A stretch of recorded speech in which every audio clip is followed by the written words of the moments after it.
Salve galera, tudo bem com vocês? Olha só, para quem não me conhece ainda, meu nome é Leonardo Arpini, eu sou professor de Direito Penal, de Processo Penal e de Legislação Penal Especial. E hoje eu estou aqui para dar continuidade e seguimento ao nosso estudo de processo penal. Falei em aulas passadas para vocês sobre inquérito policial, sobre ação penal, falei sobre toda a instrução processual penal, iniciei a teoria geral dos recursos, falei para vocês sobre pressupostos objetivos e pressupostos subjetivos. Tudo isso em aulas passadas. Hoje eu sigo com vocês adentrando no tema de recursos em espécie. Vou falar sobre a apelação e o recurso em sentido estrito, dois recursos comumente muito usados no processo penal. Olha só, galera.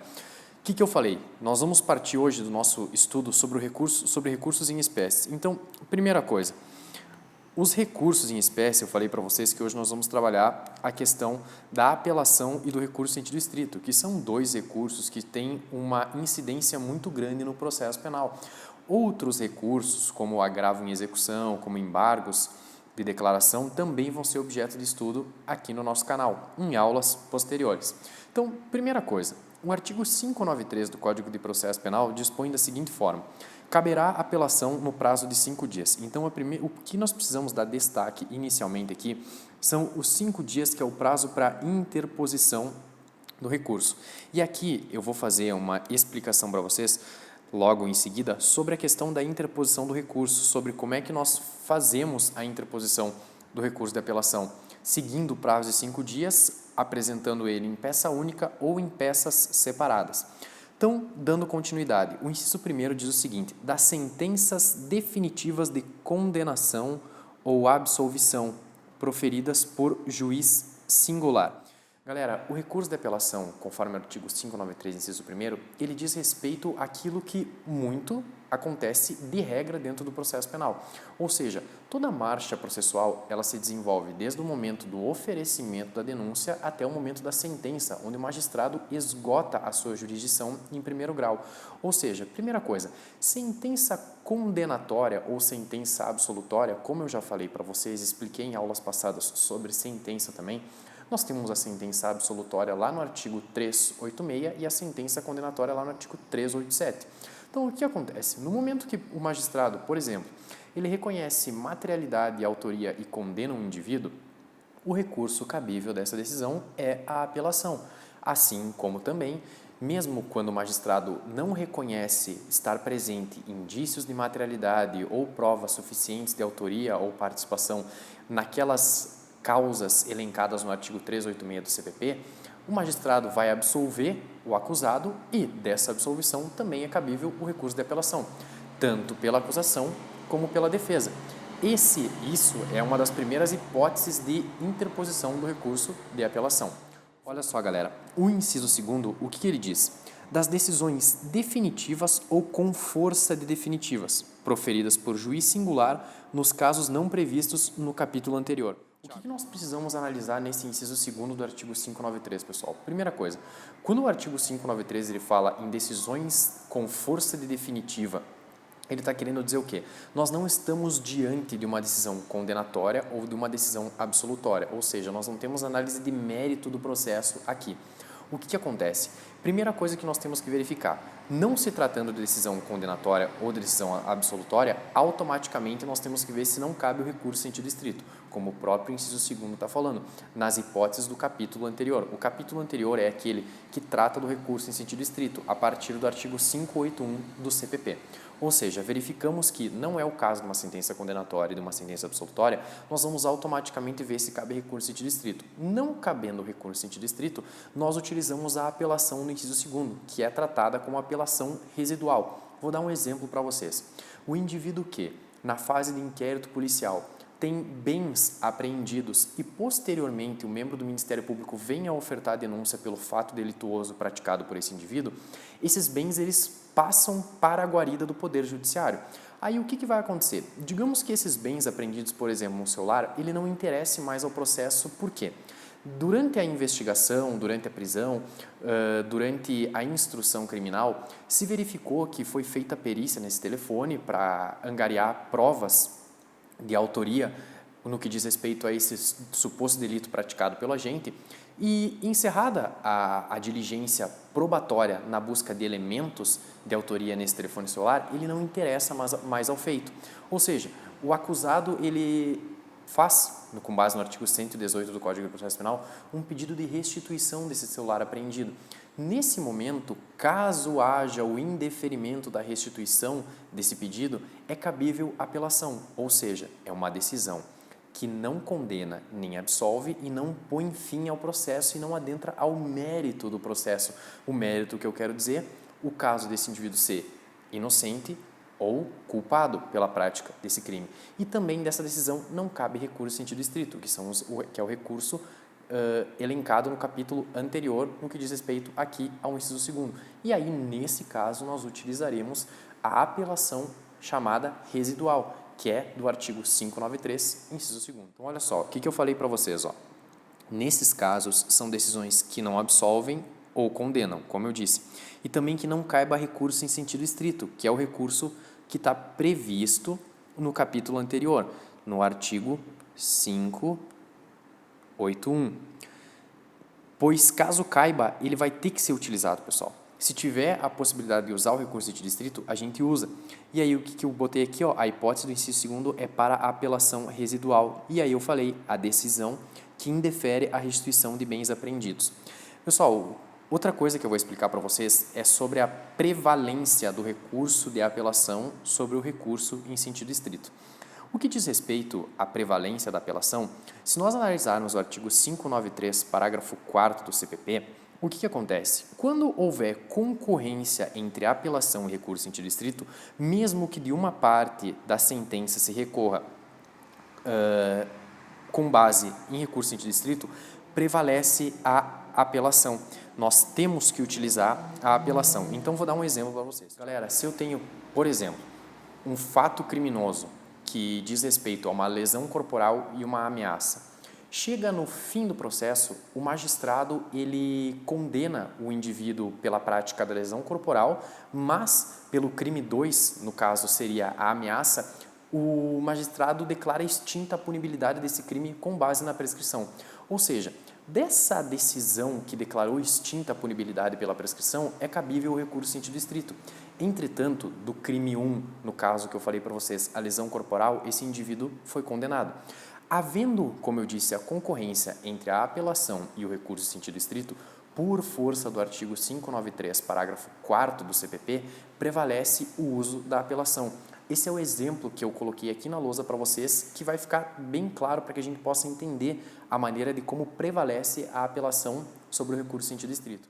Então, olha só, como eu exemplifiquei para vocês, pessoal, eu tenho uma sentença que tem 2 crimes. O crime 1, que eu falei para vocês, a lesão corporal, do artigo 129 do Código Penal, e o crime 2, por exemplo, a ameaça, do artigo 146 do Código Penal, 147, desculpa pessoal, 147 do Código Penal, tá? Aí o que acontece?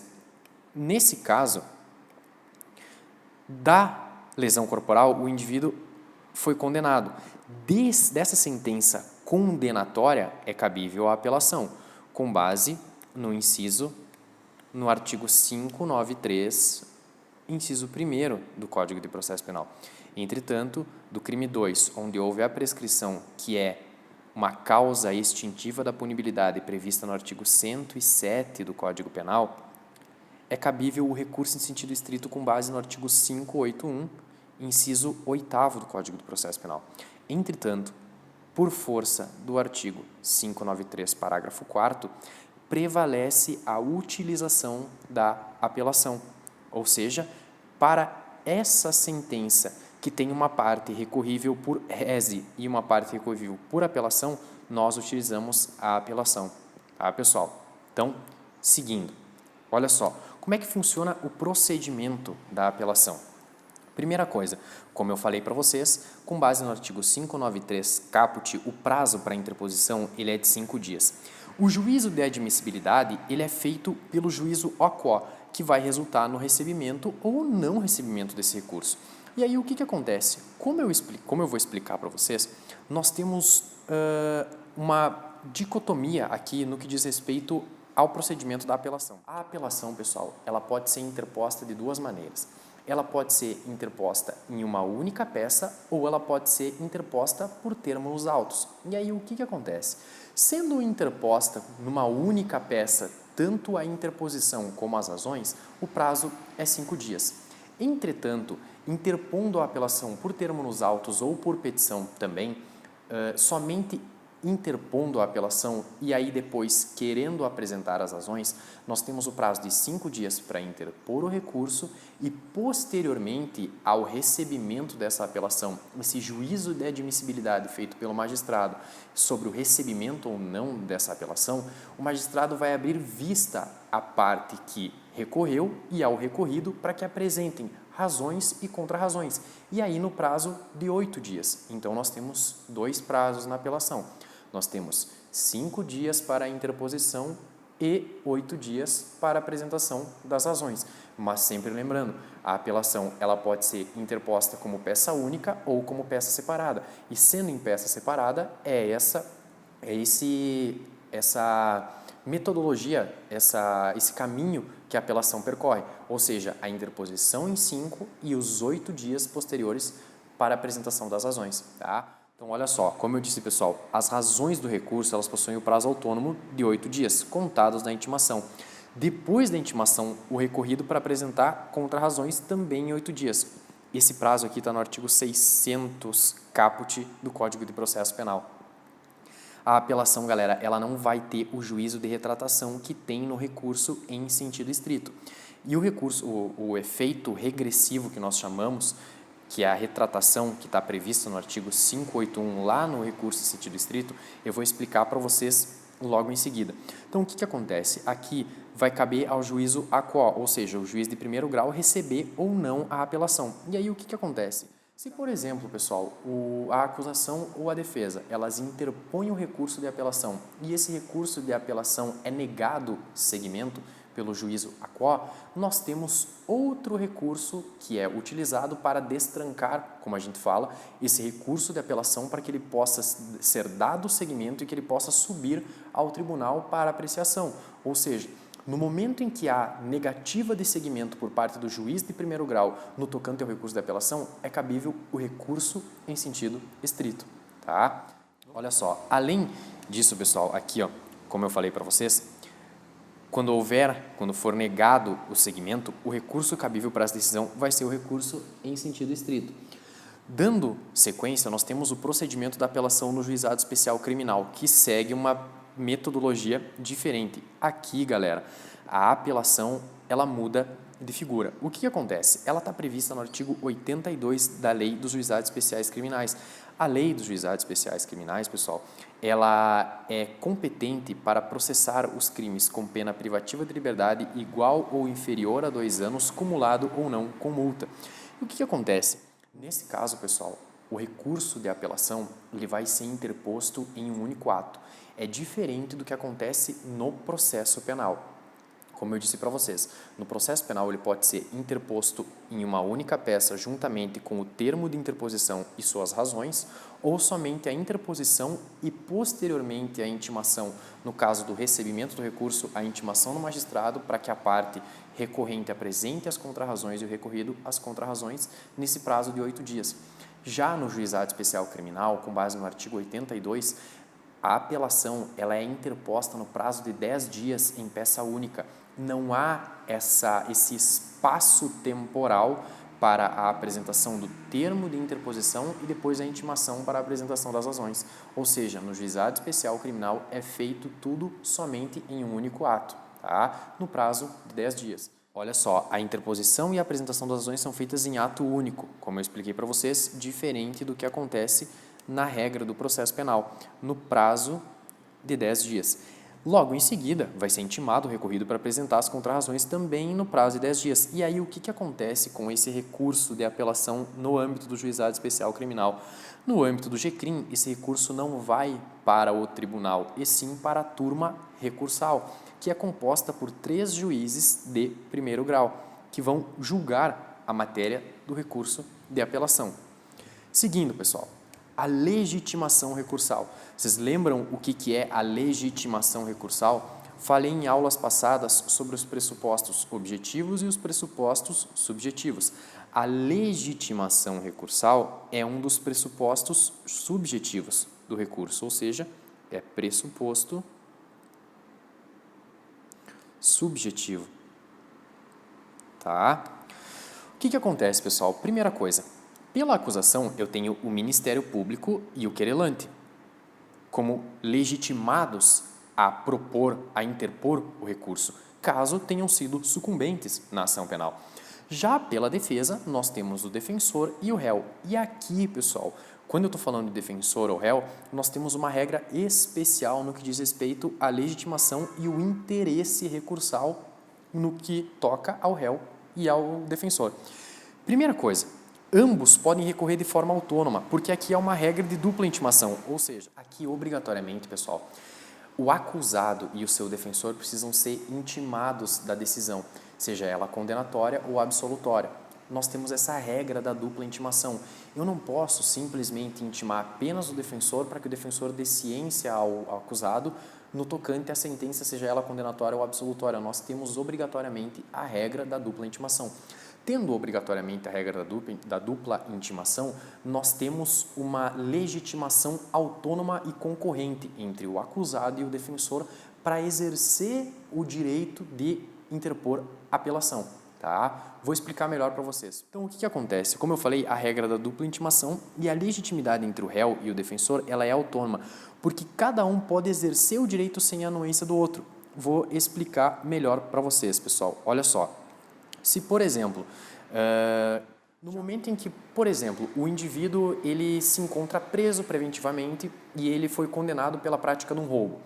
No momento que ele foi condenado pela prática de um roubo, automaticamente da intimação dessa sentença terá que ser intimado o defensor e o próprio acusado. O oficial de justiça, se dirigindo até o estabelecimento prisional onde está recluso esse indivíduo já condenado, vai apresentar o termo, o mandado de intimação da sentença. E no momento em que ele apresenta o mandado de intimação da sentença, nós temos um termo em que o próprio acusado ele demonstra o interesse em recorrer ou não. No momento em que o condenado ele demonstra o interesse em recorrer, por exemplo, às vezes alguns mandados de oficiais de justiça de outros tribunais têm um próprio campo onde o condenado ele assina manifestando o interesse de recorrer ou não. Em outros casos, o próprio oficial de justiça certifica dizendo que ele manifestou o interesse em recorrer.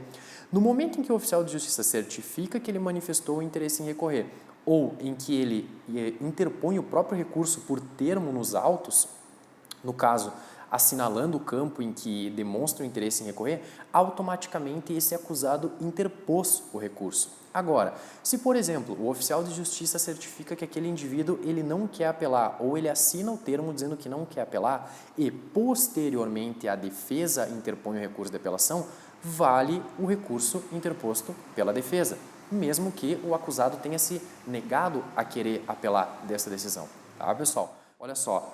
Aí o que diz a súmula 705 do STF? Ó? A renúncia do réu ao direito de apelação manifestada sem assistência do defensor não impede o conhecimento da apelação por este interposta. Ou seja, pessoal, o que acontece? É como eu falei para vocês, o réu ele renunciou ao direito de apelação, ele disse que ele não quer apelar daquela decisão e ele não estava na presença do defensor. Se o defensor interpor o recurso de apelação, não vai ser pelo simples fato de o condenado ter dito que não quer recorrer que essa apelação ela não vai ser processada.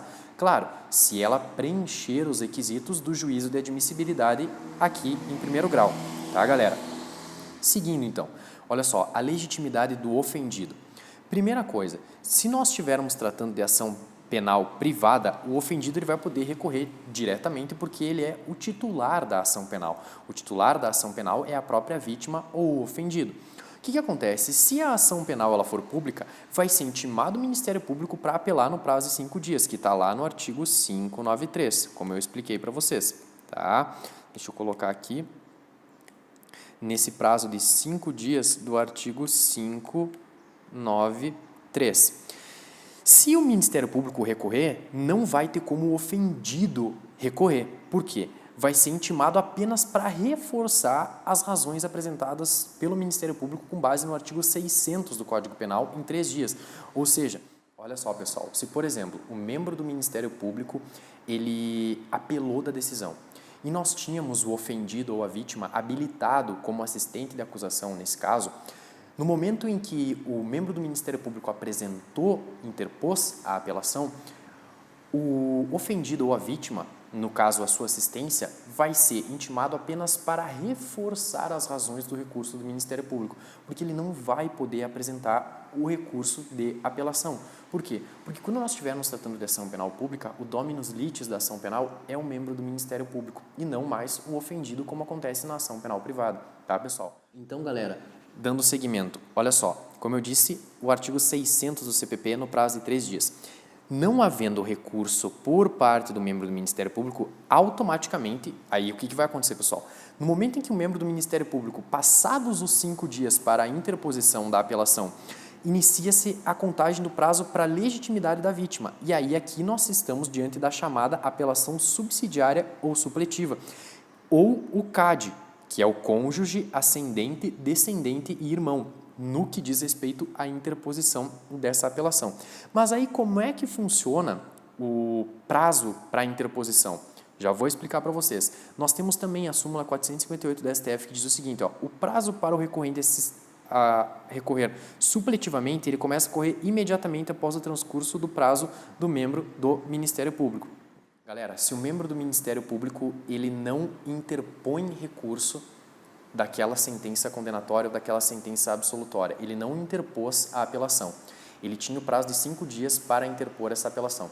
Não interpondo o recurso, automaticamente, sem intimação, ou seja, o assistente à acusação, a vítima habilitado nesse caso, ele tem que estar ciente de que, no momento em que se encerrar o prazo do membro do Ministério Público, automaticamente passa a contar o prazo para ele apresentar esse recurso de apelação. E qual é o prazo para a apresentação desse recurso? Olha só, galera, o prazo, nós temos um entendimento do STF que é antigo ACF de 88, mas esse entendimento ainda vem prevalecendo e ainda esse entendimento é majoritário na doutrina. Se o ofendido estiver habilitado como assistente, ele vai ter 5 dias após findados os 5 dias do membro do Ministério Público. E, se ele não estiver habilitado, nós estamos diante do prazo de 15 dias, previsto lá no artigo 598, parágrafo único. Então, olha só, ofendido que não era habilitado vai ter 15 dias, tá? E se o ofendido já era habilitado como assistente, ele tem o mesmo prazo das partes, que é 5 dias. E aí não vai se aplicar esse prazo de 15. Olha só, pessoal, nós temos que nos atentar ao fato desse indivíduo estar habilitado ou não.